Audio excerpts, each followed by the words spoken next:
Hey guys, welcome back. It is time for the 12 Pans of Christmas Project Pan finale. I am so excited.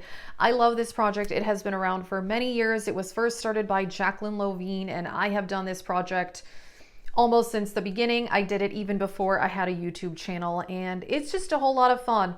I don't have as many empties as I would like, but I do have 2 empties, and then some things I did have just usage goals. If you want to see more Project Pan videos, check out my Project Pan playlist, and I will be introducing some new projects, but that won't be until the new year because I need to first wrap everything up this month. So all that info will be in the description box along with my makeup, and I actually did film this for an Instagram tutorial too, so you can check that out, and let's get started.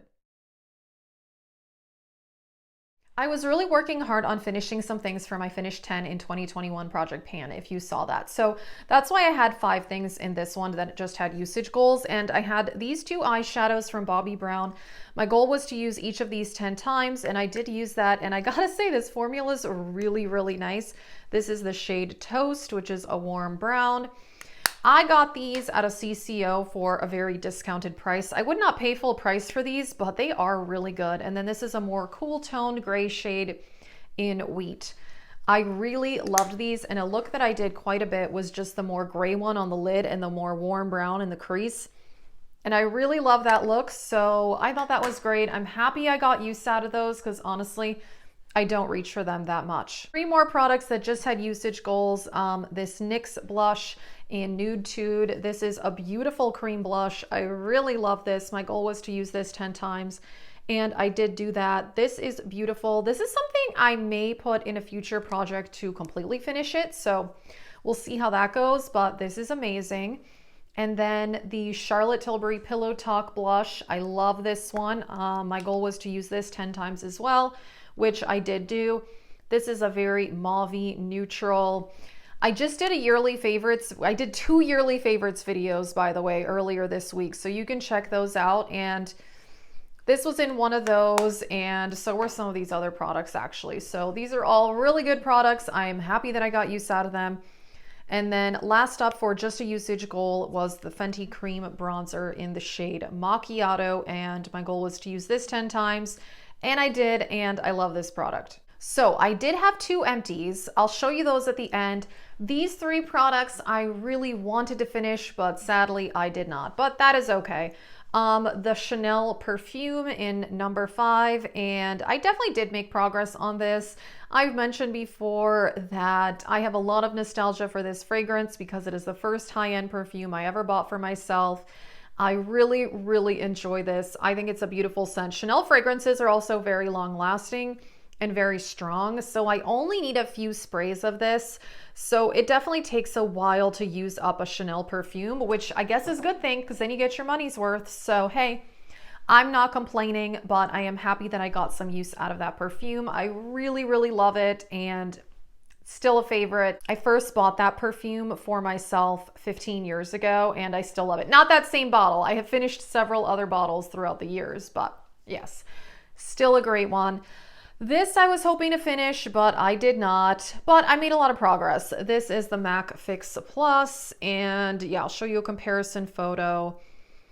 I used a lot of it up. I use this to foil eyeshadows and then also prep my face for makeup. I like this, but I've said before, it is so similar to the e.l.f. setting spray. They're nearly identical, and the e.l.f. is a fraction of the cost. So honestly, I would not repurchase this. This is $30, and in my opinion, it's the same as the e.l.f. one, which I can get for like $6. So yeah, but I do like it, so I'm going to continue to use it. Like I said, I use this pretty much every day in some way, but yeah, that one is great. This product, wow, this lasts a while, okay? This is the Charlotte Tilbury Hollywood Flawless Filter. I have shade 1. I have had this for over a year, and I use it on a very regular basis. I like to mix it in with foundation, and wow. So, okay, a lot of you guys told me that it does kind of stick to the sides. It is kind of hard to get all the product out. I do feel like I see maybe some air bubbles in there. You can't see it all. I realize that. It's nearly impossible to see, but this doesn't settle down because it's a more thick product. I mean, it's not super thick, but it's not very watery, so it doesn't settle down. It kind of sticks to the walls of the bottle.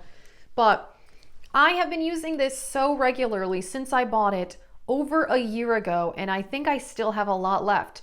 I did not come anywhere close to finishing this, which again, you know what?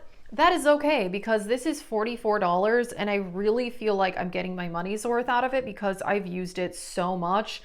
And yeah, honestly, I mean, if I did finish this, I would repurchase it anyways. So it's not like I'm in a hurry to finish this. I think this is definitely a more high-end product that I think is worth a price because to me, it's a pretty unique formula and you get a lot of product in here. I do wish I had more empties, but hey, I still have 2 empties for this project, which I can't complain because I was doing several other projects. Like I said, finished 10 in 2021, the Partners in Cream, and the Deck of Panning Project Pan. So kind of a lot of projects. I don't think that that is really all that bad actually. So I did finish this gloss. This is the Maybelline Lifter Gloss in the shade Moon. And you know what? I actually used to really love this, but this is something that since I've been using it pretty much every day to finish it in this project, I actually realized I don't like this as much as I thought I did. I did take the stopper out and really scraped all this out. I like to usually take the stoppers out, get everything I can, especially out of concealers. I don't always do that with lip glosses, but I felt like the stopper on this was really big and it was holding back a lot of product. So you can tell I really emptied this out. So, okay, yeah, I used to love this, but once I started using it every day, I realized I don't love it that much because there's kind of a lot of shimmers in this. And I was reapplying it sometimes more than like twice in a day. And I just feel like you're left with a lot of shimmer. So if I put this on and then several hours later, the gloss fades away, but the shimmers are still there. I don't like that. You know, a lip gloss fades away. I'm totally okay with that, but I don't really like that you're left with the shimmers. So I'm glad I used this up because I don't think I'd repurchase it. It's a really nice smooth formula, but I guess I should look to see if they have other colors that don't have actual shimmers in them that are a more cream formula.